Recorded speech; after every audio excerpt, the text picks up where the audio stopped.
Własnej roboty filtr do Instaxa? Już pokazuję.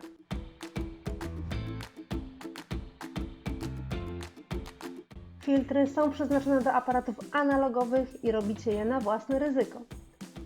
Do wykonania filtra potrzebna jest sztywna folia. Użyłam takiej do bindowania dokumentów. Nie nada się folia z koszulek na dokumenty. Musicie znaleźć coś sztywnego. Czasem opakowania są zrobione z takiej sztywnej, przezroczystej folii i one też będą dobre. Z folii wycinamy prostokąt nieco mniejszy od zdjęcia. Dla Instax Mini jest to wymiar 5,3 cm na 7,4 cm. Do zrobienia filtra potrzebujemy czegoś, co zostawia ślad na folii. Najlepsze są pisaki do CD, niektóre zakreślacze czy markery. U mnie ten niebieski zakreślacz niezbyt dobrze sobie radzi, bo go po prostu nie widać. Możemy rysować na folii dowolnie. Użyłam markerów i zakreślaczy, a Wy użyjcie swojej wyobraźni.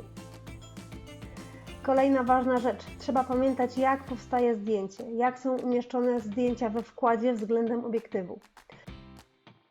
To super prosty aparat, więc daje obraz odwrócony i w odbiciu lustrzanym. Zatem zdjęcia we wkładzie są do góry nogami i naświetla się je od czarnej strony. To jest istotne, jeśli na zdjęciu chcecie mieć tekst, który będzie się dało odczytać. Proponuję przyłożyć gotową folię do jakiegoś zdjęcia i taki komplet położyć na pustym wkładzie, jak to widać na filmie, i dopiero wtedy przylepić folię. Bardzo ważne, jeśli tego nie zrobicie, możecie zepsuć Wasz aparat. Instax ma takie miejsce, gdzie wypycha zdjęcie z wkładu.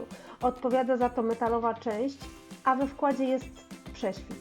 Jest bardzo ważne, aby w folii wyciąć miejsce na ten wypychacz, żeby nic się tu nie zablokowało, nie zepsuło. Takie miejsce, taka luka to jest około 2,5 cm. Gotową folię przyklejamy od spodu do wkładu. Jeśli zamierzacie wyjąć rozpoczęty wkład z aparatu, pamiętajcie, aby robić to w absolutnych ciemnościach, bo inaczej się zaświetli. Przypominam, że wkład zawiera materiał światłoczuły i nie wolno go wystawiać na światło, dlatego filtr nalepiamy w absolutnych ciemnościach, szczególnie jeśli wyjmujemy już rozpoczęty wkład z aparatu. Jeżeli się nam zaświetli, możemy zmarnować jedno zdjęcie albo nawet cały wkład. Pamiętajcie o tym. Wkład z filtrem jest już założony po ciemku w łazience. Widać, że licznik się zresetował. Idę zrobić zdjęcie.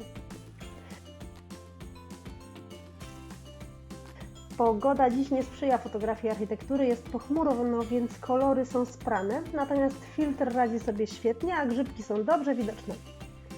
Przygotowuję drugą folię, do której używam transparentnych, okrągłych naklejek oraz pisaka niezmywalnego do CD. Widać prawidłowo wycięty ząbek. Naklejam taśmę i idę w mrok łazienki, aby nakleić całość na wkład. Efekty widzicie na filmie. Nie byłabym sobą, gdybym nie spróbowała nakleić dwóch filtrów. Efekt bardzo mi się podoba. Folia nieco przyciemnia zdjęcie, więc nie jest tak transparentna, jak myślałam. Spróbujcie sami.